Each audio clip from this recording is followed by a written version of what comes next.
What is a treaty? Put simply, a treaty is an agreement between parties that sets the terms for a relationship between those groups.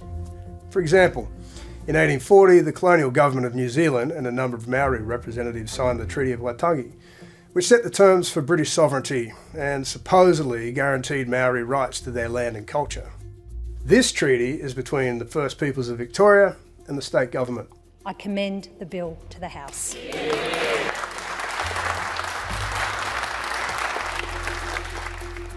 So what will this treaty do? Firstly, it will establish a new authority, the Gulling-Wau, which translates to tip of the spear. It'll make the existing First Peoples Assembly, elected by Indigenous Victorians, permanent.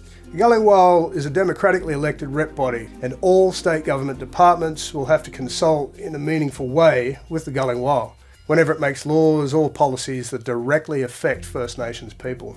It will have the power to negotiate terms with the state government, and it will also be able to hold public hearings and question government ministers. This treaty also contains a commitment to continued truth-telling and healing, with both parties agreeing to update Victoria's school curriculum to teach the true history of the state. 2 new organisations are also to be formed: the First Peoples Institute, which is aimed at training the next generation of Indigenous leaders, and the First Peoples Infrastructure Fund, which will support Aboriginal-led community organisations. So, Gulling-Wau is the overarching body, with Yimanya Ngāwara as the Oversight and Accountability Branch, and Yerna Yorok as a Truth-Telling Branch. So how did we get here? Well, this treaty is the result of an almost 10-year process which kicked off in 2016 and has involved the election of a First Peoples Assembly to represent First Peoples in Victoria during that process. It also had the Yurok Justice Commission, which examined the impact of colonisation in the state. This all informed the treaty bill, which is now set to become law. Why is the move so significant? This is a big step. No government in Australia has ever signed a treaty with First Nations people, making this treaty the first of its kind since the beginning of colonisation. It sets the precedent for more to follow in Victoria and maybe across the nation. What is the road ahead?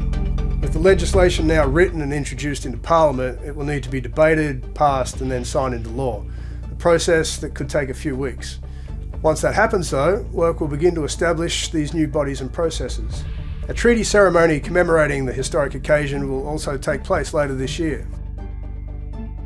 Why is treaty important to First Peoples in Victoria? For many Indigenous Australians, this treaty is a step forward for justice, truth and self-determination. Nothing can erase the generations of pain and injustice First Nations people have carried, but for many, this is an important step towards change. When it comes to closing the gap, it has become clear that the status quo is not working, and many First Nations people feel that treaty and the self-determination and representation it brings is an important step to addressing systemic issues like youth incarceration, housing and health. When it comes to our culture, our communities and land, First Nations people are the experts. This treaty aims to respect that truth and that expertise. Why do some, including the state opposition, object? The coalition has vowed to vote against the treaty, claiming it's not the best way to close the gap, and they've said they would oppose a treaty in any form, calling it a Victorian version of the voice to Parliament. There's been a vote put to the Victorian people and the vote was no for the voice to Parliament, and this will be effectively reinstating that. But with a Labor majority in both houses and support from the Greens, the Animal Justice Party and Legalised Cannabis Party, it'll pass regardless.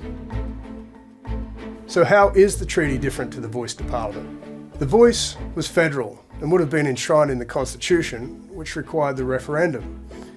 Enshrining voice to Parliament was supposed to precede treaty negotiations, the thinking being that laws can be changed by whoever is in power at the time, whereas a constitutional change would make it permanent. This treaty will be at the state level.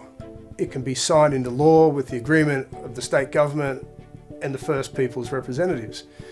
It doesn't require a public vote. That means it can be put into effect, but also amended or even removed more easily.